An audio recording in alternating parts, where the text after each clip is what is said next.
Hi guys, so before you start Blade&Souls, you need to go to your hard drive and particularly rename one of the file names.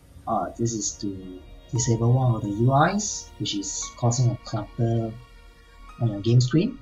So the directory that I'm in right now is actually at my default install drive, followed by program files, TGP,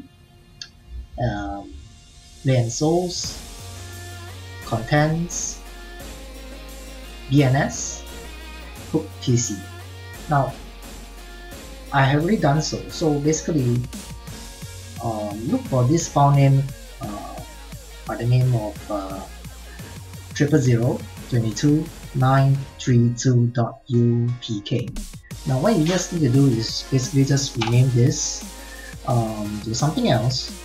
For me, I just put the alphabet A just above the file name so that it's easy to locate. So by renaming this file name, what it does is the game client will not be able to find this particular UI file, and so it will not display, therefore removing that cluster out of your game screen.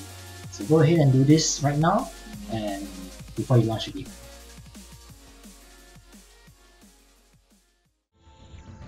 Alright guys, this part of the video will cover the settings. I will only touch on the important settings that you need to make. The rest is based on your preference. Now if your graphic cards do support, make sure you set your max viewing distance to 10,000 over here.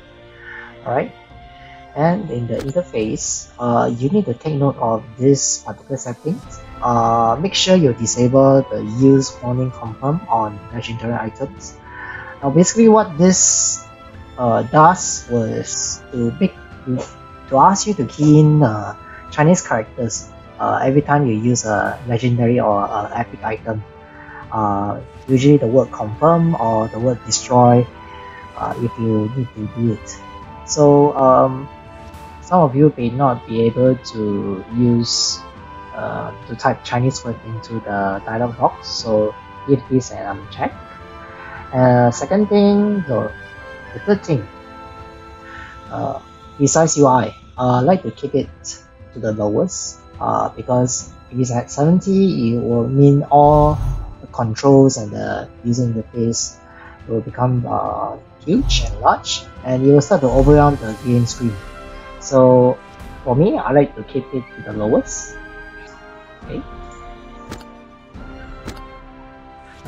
In status, make sure you have two different sizes for your passive effect, so you'll be able to tell which one is the player passive effect and which one is the someone passive effect.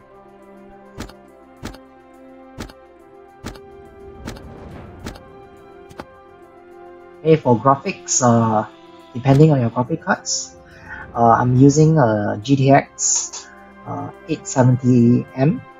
It's a mobile graphic card. Basically, it works well for me. 5 is the highest quality and 1 being the lowest quality. Now, if you don't want to go by the default settings and you want to customize each of these individual settings, make sure you disable the general settings here. And for me, I move all to the best quality, which is number 5. And I like to disable the motion blur and the advanced motion blur. It's kind of irritating for me. Okay, so basically that's more or less the settings. Let's move on to create a character.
Now, when it comes to this part, to walk, you have to walk into the green circle.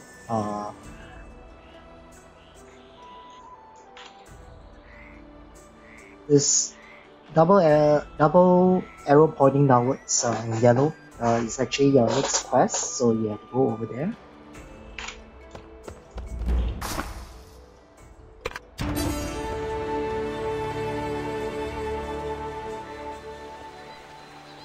So you can see your double arrow pointing downwards represents the next goal to advance the story. 你说，师傅的早会时间快到了。Alright, so we are now able to do sprinting. You can do a double tap on your W or just W with shift.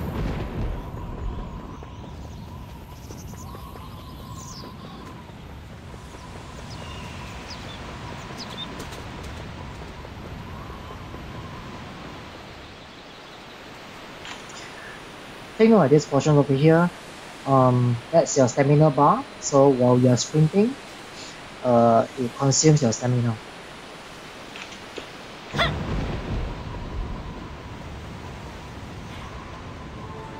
And now you'll be able to glide. So basically do sprint and press space again after jump. Now take note over here. If you see this circle, it actually means an entrance to an instance. You can commonly find this in caves and storylines that allows you to go into the next chapter.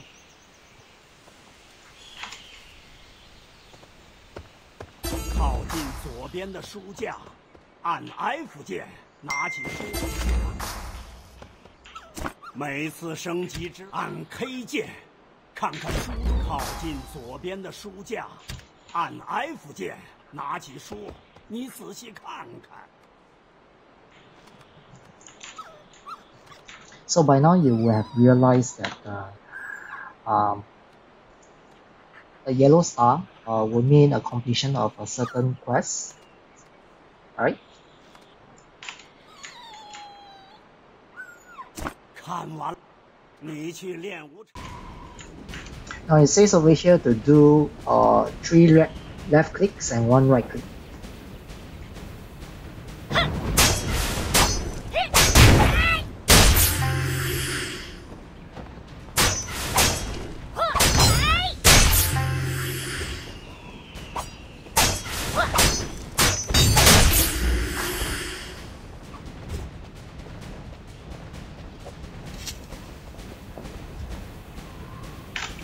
And over here, the 1 to block and counter attack on the right part.